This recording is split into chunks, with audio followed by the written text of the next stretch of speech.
Corinne Ann Smith, born Detroit, Michigan, March the 11th, 1921. I am Arthur Hood, the interviewer, and your camera person is Mr. Jerry Goodby. First of all, we'd like to know, how did you become involved in the American Red Cross? Well, the war was on, and I was interested in getting involved in some way, particularly overseas, because travel was always an interest of mine. And I didn't want to join one of the military services because I liked the freedom that a civilian would have. I didn't think I would care too much about taking orders and marching and what have you, so I decided that I would like to look into that. And I had read a number of articles about the Red Cross program overseas. It was really wherever our troops were all over the world during the course of World War II. So I finally one day wrote to the regional headquarters for Red Cross, which is in St. Louis, and they invited me to come for an interview. So I did that, and in January of 1945, I actually joined, went to Washington, and we had a couple months training and then started on. So anything prior to that you'd like to discuss, that would be fine. First of all, we'd like to know what was your first day of entering the Red Cross? Well, the first day, of course, after the interview was in Washington, D.C., which was quite an exciting place at that time. It was coming and going of all of the different troops of various branches and what have you, and training programs going on. And of course, Washington is exciting even when there isn't a war going on, so it was a thrill to be there. And we had to learn a lot about the history and rules and regulations of Red Cross. We had to learn a lot about the military and what we could and could not do. And it was a real learning process all the way around. Did you have to attend any military schools? No, because we did not really function as a military. We were strictly civilian. What was your educational background? I had gone to college, but I had still a few credits to get for my bachelor's, so that was the extent. But this was a general kind of a program where I was just learning a little bit about everything. English was my major, basically. Did you have any close friends or created any friendships? Not before I went in. I had some relatives in the service at that time, and my brother was in the Air Corps at that time, but I didn't have anybody in Red Cross. What did you do when you figured out your career as a Red Cross person? Well, I already had a career that I liked very much, which I put aside for Red Cross. I was a reporter for newspapers in Detroit, first with the Detroit Free Press and then with the Detroit Times. It was with the Times that I was stationed. I took a leave with them. They were very good about giving me the same kind of a leave they gave to their male employees.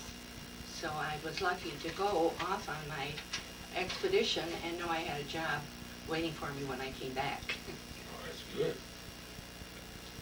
So you came in 1940? I joined in 1944, and I went to Washington to begin training in January of 1945. So where were you during the war? The first assignment that I had was in India, and the last one before I came home was in China. So I stayed pretty much in one general area. So when you were in India, what were your assignment? What did you have to do? Well, perhaps I should back up. And on the trip, we went on troop ships over to, we didn't know where we were going during the war years. This was always a matter of hidden destinations. You never knew where you were going. You packed hot. You knew you were going either to the South Pacific or to the Asian theater. If you packed cold, you knew you were going to Europe or possibly to some other areas that were cold. So we boarded a troop ship then in about March of '45 to go on over to where we didn't know. It turned out to be India. And we went on a zigzag trip around because the waters were kind of treacherous and they never knew when there would be an enemy ship come up. And we stopped in Australia for a few days for supplies and so forth. We weren't allowed to get off. Apparently some of troops in previous trips had gotten shore leave and never came back, so we were never allowed to get off the ship. So then we went on to India. But the interesting thing, the first night as we were on the ship waiting to leave the U.S., of course the thing was a first trip of that kind for any of us. We were all up on deck watching the shoreline of California fade away, and everybody was up on the shore. It was a mix of every kind of troops and Red Cross and what have you. And our Red Cross group was standing together by the railing when some of the military personnel came by. One was a group of paratroopers. And so the first thing that during the war years I learned, when you saw anybody anywhere, was where are you from? So immediately started where are you from with all of the group. Well, it turned out that one of the paratroopers from a small town in Beaufort, South Carolina, was a childhood friend of one of the Red Cross girls from Beaufort, South Carolina, which was really the first of my small world kind of incidents on my whole time there. So we had a very interesting trip because of having the two people who've known each other so long. And we had a long trip to get acquainted. It took us 36 days with this zigzagging trip back and forth. And when we got into India, after we left Australia is when the captain says he opened the orders and found out India was the destination. So we had, we were actually one of two troop ships traveling together. When we landed in the harbor there at Calcutta, trucks came to meet us and we were all piled aboard and taken to hostels throughout town. And then the next morning, people got connected with their baggage and went to wherever they were to report. And within a couple of days, everybody was dispersed. Our paratrooper friends all went to China, and our Red Cross girls were assigned to different places in India. So the interesting thing on this shipboard, one girl, not the one from South Carolina, but one of the others, got well acquainted with the South Carolina boy, and romance bloomed over the 36 days. So we thought that a permanent connection was probably being made there. So she and I happened to be sent together to the same base in India, and it was in Assam, which is a tea garden area. They're growing tea leaves for all of the production that was going on, which still continued during the war years. And it was kind of nice to travel with somebody I knew a little bit. So we went to this place, and it was an air transport command base that was flying fuel over the hump at the Himalaya mountains into China. And it was a dusty, kind of almost like the dust square with surrounded by thatched huts and tents and what have you. It was really a godforsaken place and a hot, hot place. India is a really hot area. And so it was one of the things really very hard for the men because there was nothing to do. There were no towns or cities nearby or anything like that that they could go to. Occasionally we would have some special things that we could do, but one of the interesting things that we had on base, the men lived in these tents and thatched huts. As you may be aware, during the war years with the draft, you brought in all age groups. It wasn't all just kids in that time. There were some men who were well established with families and careers and what have you. So you got people who were talented and doing many things. We had a little group of musicians, And one of our favorite people was a pianist from New York who used to play with the orchestras with the musicals on Broadway. He's a very talented man. And his wife sent us all of the sheet music from all the new music that was out. So we were right there with the hit parade all the way through. We didn't have much else, but we knew what was going on with the music. In amongst these older men, one of the things, they gathered frequently. The older ones kind of stayed together, kept away from the young ones. But one of the things that I loved was one of the groups, the older sergeants, had a tent with a sign at one of them who was talented, for it was an artist, and it said "Old Soldiers Home."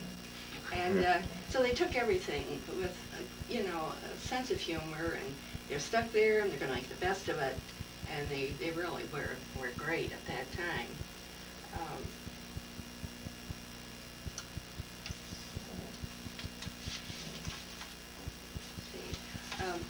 One of the things that helped us a little bit, there were many British tea planters who were in charge of the growing of the tea, who had rather nice residences, landscaped nicely and certainly away from the Dust Bowl that we were in. And there were some professional Indian people in the area who also had nice homes. And as we got acquainted with people who were in the area, we frequently got invitations to bring some of the troops out for a day just to get away from it all. So we'd load up a couple of trucks and make sandwiches and same food that was in the mess hall, but somehow it tasted better when you had it outdoors with lemonade, and we would take ball playing equipment and, you know, things that you do on a picnic. It was just a change. It wasn't much, but it was the best we could do. Probably the biggest entertainment would be the movies. And when you went to go to the movies, you picked up a stool or a box or whatever and went out to a field and waited until it got dark, and then they would put the movie on. And so this was something that you could do. One of the other things that was of interest was it was a transient base, in that planes were being brought in and taken out pretty constantly. And so people the men coming in from other areas would always have news, where they had been, what was going on, what they heard, a lot of it true, a lot of it scuttlebutt. And one of the things they brought to us was an item called short snorter. And I never did learn the meaning of this, but we had military currency, all paper money, different colors for different denominations. And the men, particularly the ones who were on the go a lot, used to have those. They would take them with them to be signed. They would have one dollar bill, and they would get as many signatures on both sides as they could. When they filled it up, then they would take some Scotch tape and tape another bill so that you had them spreading out like this. And some of them had huge wads because they were traveling all the time. So one time at the club, I was looking at the short snorter autographs before signing it, and I saw a name that I had seen a number of times in letters from my brother, a friend of his. So I asked the man if he knew where this man was, and he said, "Yes, why do you ask?" And I said, "Well, I think he's a friend of my brother's." So he said, "Well, what's your brother's name?" And I told him, and he said, "Oh," he said, "they're both down the road at Tascon, which is an air base not too far from me. Again, just coming in to bring a plane and waiting to take one out." So it was a brief stopover. So I immediately put in a bid to hitch a ride for the next time a plane would be going to that base. And I was lucky. I was able to make the trip there to see him before he had to move on again. So that was, again, a remarkably strange thing to have happen, that the two of us could just stumble around in the same area. Hardly anything that you would ever have a chance to look at. One of the things, too, that was very hard along with the dust and everything was this oppressive heat. It just kind of made you all wrung out. You didn't, your clothes got wet before you ever really had them totally on after a shower. It was just, that kind of oppressive heat. And we were always anxious to get to a cool place, and there were a number of hill stations there up in the mountains that were just unbelievably wonderful, because you go up there and it was cool air, and it was, you know, you'd see greenery growing everywhere, and it was really wonderful. So one of my friends and I got a few days leave and went up to Darjeeling, which was an especially beautiful area in the mountains, and we stayed at a hostel. And among the people there were two officers, one from Detroit and another one was a chaplain from Boston, which is where my friend Nancy that I was traveling from was from. And so we were saying, well, small world, that two people from the same town should just happen to be chatting like this. So the one from Detroit said that it was even more surprising than that things could happen. He said his mother, who also was from Detroit, was visiting friends in San Diego, and she was attending morning mass at a church nearby and ready to leave when she noticed a wedding was being prepared. So she thought, well, I'll stay and watch. So she stayed for the wedding, and afterwards she went up and talked to the young couple and found out they were from Detroit. So she thought, well, isn't this interesting? And of course she had asked, and what parish are you from? And they said, Holy Redeemer. Well, that was Mother's parish. So it got stranger and stranger. So then she asked them their names, and in writing to her son about this wonderful experience, she asked if he knew this couple. And he didn't, but I did. They were friends of mine for many years, and we had double dated before going off in the war. Now, how many times can these things keep happening? And, you know, it wasn't just me. All of us in the war years were going through this. Maybe not as unusual as this, but people were forever, you know, finding people that they knew when they were kids, and which made it really a lot of fun.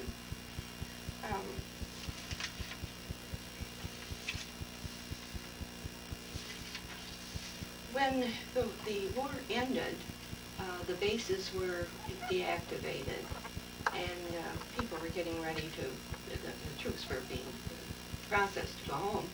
And the Red Cross people, of course, were going to be going home as well. But there was one big event that was taking place, and that was the wedding that started on the deck of the ship as we left the U.S., the paratrooper and the Red Cross girl. And they were married in the Anglican Cathedral in Calcutta. And the bride and her two brides, one, wore white floor-length gowns made out of parachutes that the bridegroom had provided. And it was really quite exciting. And then the couple went home to Beaufort, South Carolina, a place the bride had never heard of, much less visited. And so from then on, Beaufort would be her home, in Pittsburgh, which was her home before, would be a place she only visited. And this sort of thing happened all over the world as well, where before mostly people had grown up in a town, stayed there, married, had children, their children married, stayed there. But the war sent everybody all over. And it was interesting where people ended up. And it was a good marriage. I visited them a couple of years ago, and things are still fine. Instead of going home at the end of the war, one of my coworkers, Nancy, and I were sent to Karachi, India, which is on the Arabian Sea. And we were sent to a huge area which was known as Malir, the desert. And we were used to dust storms and what have you by this time anyway, so it didn't matter. But it was so large, the area of this processing center, because troops were coming in from all over India, China, Burma, and Assam, and all wanting to go home right now. So it was a very difficult time. So there were 4 Red Cross clubs set up in Malir. If the area was so large, they were in different parts around it. So it was an interesting time, but very difficult, because during the war, the men had their jobs to keep them mentally occupied. When the war was over, all they could do was think about home. And so we did a lot of programming. We made use of a lot of the Indian people who were acrobats and singers and musicians, and we even had some prize fighters, and we brought everything we could to kind of help with the time. One of the interesting things was that being not too far from the Arabian Sea, we could take truckloads of the men out there, and they could go swimming or ride a camel on the beach with somebody taking their picture, of course. So these were, little things that you could do. It wasn't much, but it diverted a little bit. And Christmas was coming on, and this was, of course, a very bad time because all of these men had been away from their homes for a long, long time. And so they not only were homesick, but holiday sick, too. They wanted to do that, and they couldn't. So we decorated everything the best way we could, and had a lot of programs that related to the holiday.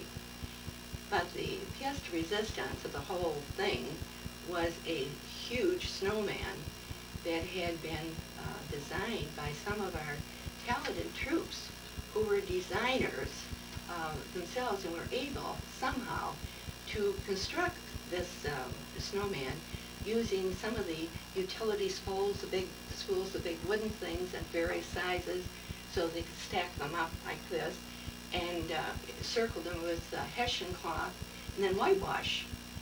And it was remarkable how it turned out.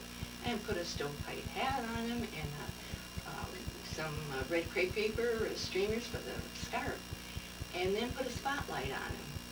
And he was placed in the center of the circular drive by our club. And the spotlight at night, as we were a desert area, it was flat land, you could see him for long distances. And it was an eye-catching thing and something that they all enjoyed very much.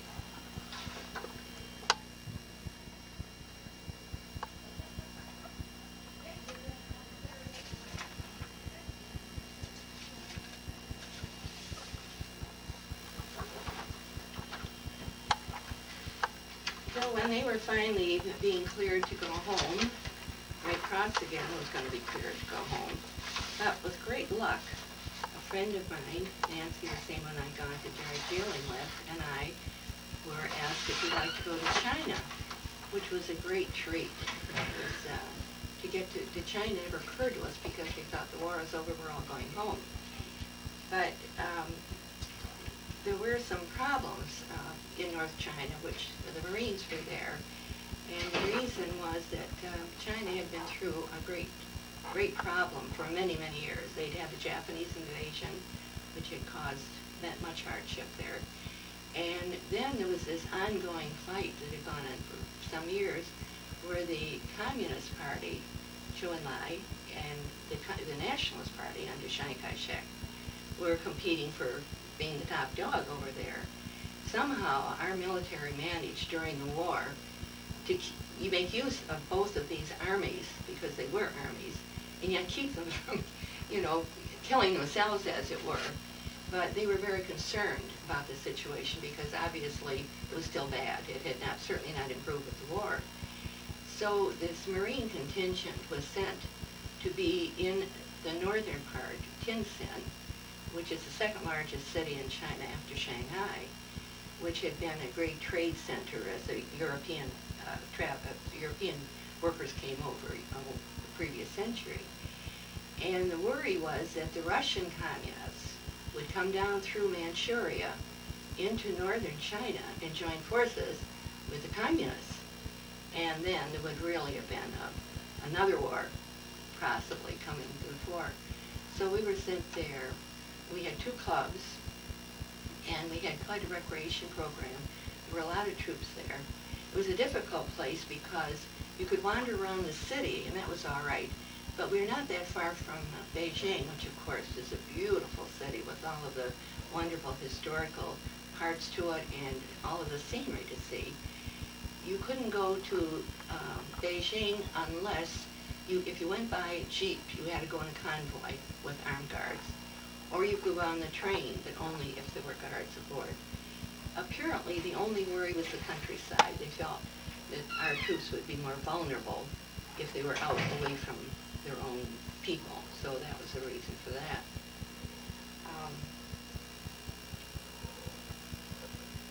So we stayed there for quite a long time. They had been there, of course, while the time that we were in Malheur, and they stayed still longer, but eventually it would be, they decided that they didn't have to worry about the depression threat after all. That was an interesting assignment because it was the first time that we were in a place where there were shops with things that we could shop for. And I bought a beautiful floor-length Chinese robe that was a cerise color that was lined and padded with beautiful embroidery on. Very, very handsome piece and a very unusual one. I donated to the Detroit Institute of Arts, which said it was a really very fine piece, so I felt quite thrilled about that. And I also donated to them the bronze hand mirror that had deep-cut designs on one side and polished bronze on the other. How anybody could use that for a mirror, I don't know, but that's what its function was. So after we were closed up and 10 Center started to go down with a little bit, another member and I were sent to go to Nanking, which is where General George Marshall was with the Military Advisory Group. He supposedly was to bring peace between these two warring factions in China, which was a thankless job, and one that obviously didn't work out. We were sent there to do a survey for Red Cross with the idea that there might be a time in the future when maybe a Red Cross facility would be set up there. It was a nice assignment because we didn't have the steady responsibility of program and building and staff and all of that, and it was very attractive, and I certainly enjoyed that very much. One of the especially nice things about that time was that Mrs. Marshall, the wife of the general who had accompanied him there, invited us to tea one day, and after the kind of living that we had been doing, to be invited to tea was really something. And when we went there, we also met the general, who very courteously put in an appearance. And one of the other guests was Madame Chiang Kaishek. The Generalissimo wasn't there, but she came. So it was an interesting kind of elegant way to wind up our trips. We didn't have too much more to do there because we weren't going to be doing any programming there. So we were put on orders then to go to Shanghai and get on a troop ship and go home. And this was in, say I have it down here somewhere, June 26th of 1946. And so we boarded that and then set off and went by way of Korea, where we were to pick up troops who were also watching for their time to go back home. So our trip home was a lot of zigzagging because it was typhoon weather and there were lots of weather problems out. It was only 20 days, which was a lot less than the 36 going over. So we went into San Francisco, and that was the end of my first period of the duty over there. And it was a very exciting time to be there, and I really enjoyed it. Did you see any casualties? No, not at that time, because it was a different kind of war then, you know. The war wasn't in the cities where I was. It would be different in later wars, but up there were no casualties. So after the war, what did you do? Well, actually, what I did was I went not going home to stay when I left China. I was going home on leave because I had been offered the opportunity to go to Japan during the occupation, and I just couldn't turn it down. So I went home for a month and then went out in the fall of '46 to Kyushu, Japan. Kyushu is the southern island there, and had about a year and a half of the occupation, which was an interesting thing to do. And I was very lucky again. My newspaper bosses were more than tolerant of my wandering. They let me go again on leave, which was a nice cushion. And then I went back after the occupation and went back to work with the newspaper again. So. Did you ever get married? No, I never did. Everybody said I was too footloose and fancy-free. I didn't stay put in any place. I had 2 more tours of overseas after that, so you can see I didn't stay put very long. Did you make any close friends that you kept in contact? Yes. The couple that were married in Calcutta stayed very close friends. The friend that I was fortunately transferred with a couple of times, Nancy, who was from Boston and now lives in Maine. We see each other and get together. In fact, she was with me in Beaufort, South Carolina to visit the other one.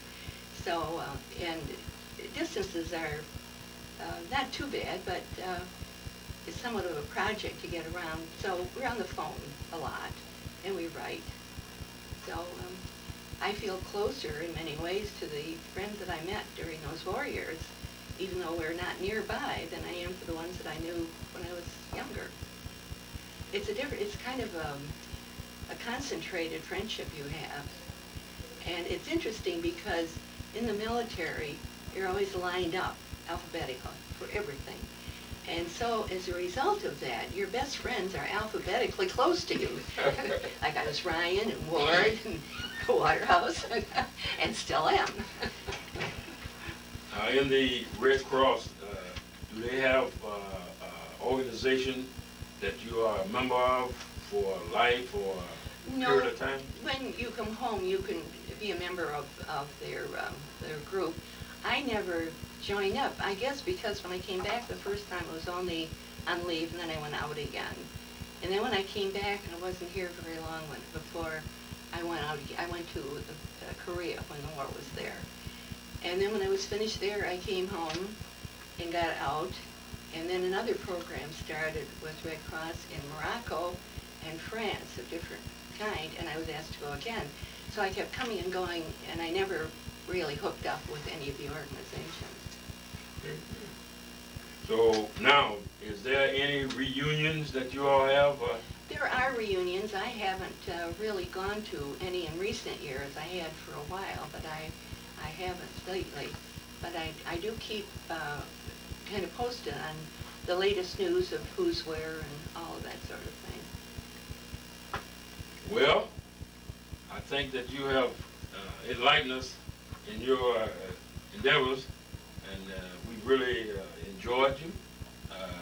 We thank you for the information, and if you have any more information that you can think of, we will provide you with information sheet, and you can add, and we can always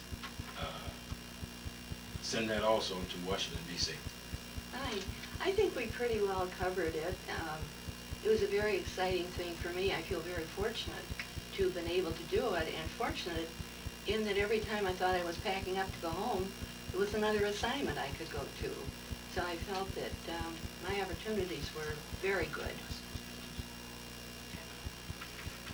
Well, in finishing, I would again like to thank you on behalf of the Veterans Program, and we hope that this information will be used to enhance others throughout our career as long as we live.